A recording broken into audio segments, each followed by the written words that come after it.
Marcelo Câmara disse hoje no STF que Bolsonaro pediu monitoramento do ministro Alexandre de Moraes e de outras autoridades. Mas o ex-assessor do ex-presidente negou que esse procedimento tenha feito parte de qualquer plano de assassinato. Quem vai detalhar tudo para a gente é o Pedro Teixeira, mais uma vez aqui na tela do 360. Pedro.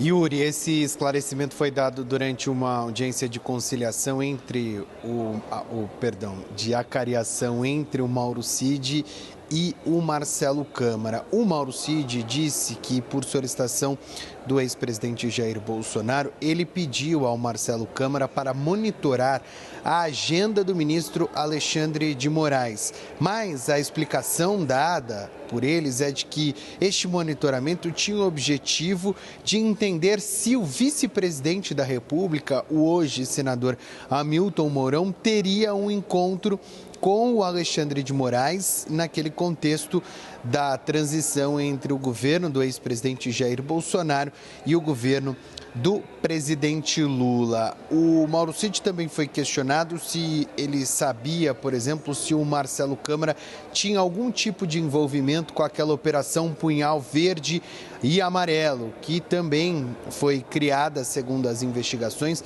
para monitorar autoridades. Ele disse que não sabe se o Marcelo Câmara participou desta operação. Marcelo Câmara também nega envolvimento neste ponto em que ele é acusado, por exemplo, de participar de um grupo que monitorou autoridades, entre elas o presidente eleito, Luiz Inácio Lula da Silva, o vice-presidente eleito, Geraldo Alckmin, e o próprio ministro do Supremo Tribunal Federal, Alexandre de Moraes. Além disso, nessa acariação que aconteceu nesta quarta-feira, o Mauro Cid fez uma espécie de correção, diferentemente do que tinha sido apontado pelo Ministério Público nas investigações. Segundo o Mauro Cid, o Marcelo Câmara não tinha nenhum conhecimento sobre uma minuta golpista que estava sendo discutida entre integrantes do governo nos meses de novembro e dezembro de 2022.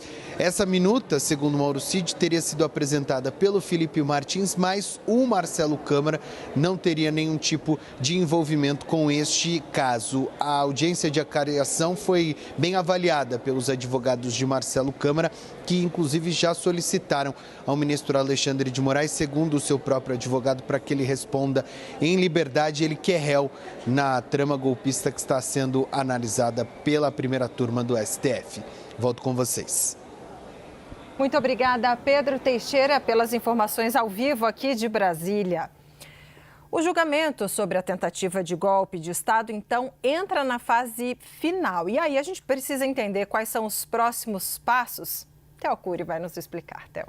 Débora, Yuri, hoje termina o prazo para a apresentação das alegações finais, que são as defesas finais dos réus pela ação penal da trama golpista no núcleo 1, lembrando que são 4 núcleos. Então a gente está focado nesse momento, e o Supremo Tribunal Federal, não só a gente, a nossa atenção está voltada, mas o Supremo voltado para esse núcleo 1, que envolve, entre outras pessoas, o ex-presidente Jair Bolsonaro, Augusto Heleno, que foi ministro do GSI, Anderson Torres, Almir Garnier, Alexandre Ramagem, enfim, são 7, 8 pessoas ali que são integrantes desse núcleo 1, núcleo crucial apontado pela Procuradoria-Geral da República. Hoje é o prazo final.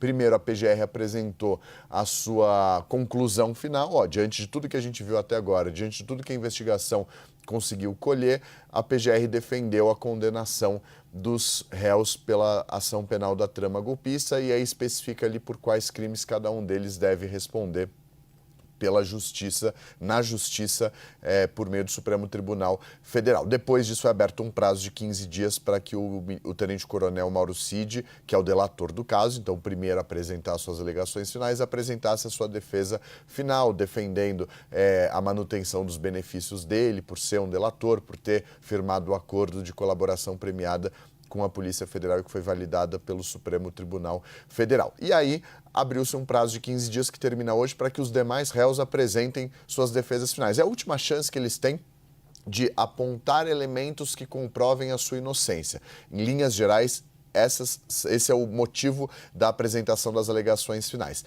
Passado esse prazo, que é hoje, ou seja, a partir de amanhã, em tese, o Supremo já poderia marcar o julgamento da ação penal do mérito, ou seja, julgamento para decidir se condena ou se absolve essas pessoas que participaram dessa suposta trama golpista no final do governo de Jair Bolsonaro. O que a gente apurou?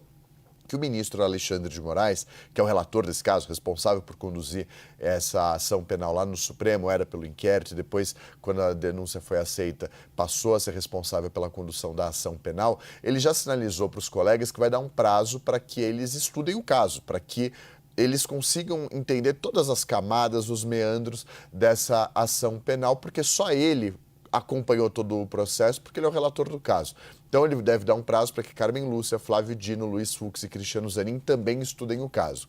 E a expectativa é de que durante o mês de setembro esse julgamento de fato aconteça. O ministro Cristiano Zanin, que é o presidente da primeira turma, já sinalizou que deve reservar todas as terças-feiras do mês de setembro para fazer esse julgamento de fato acontecer por lá.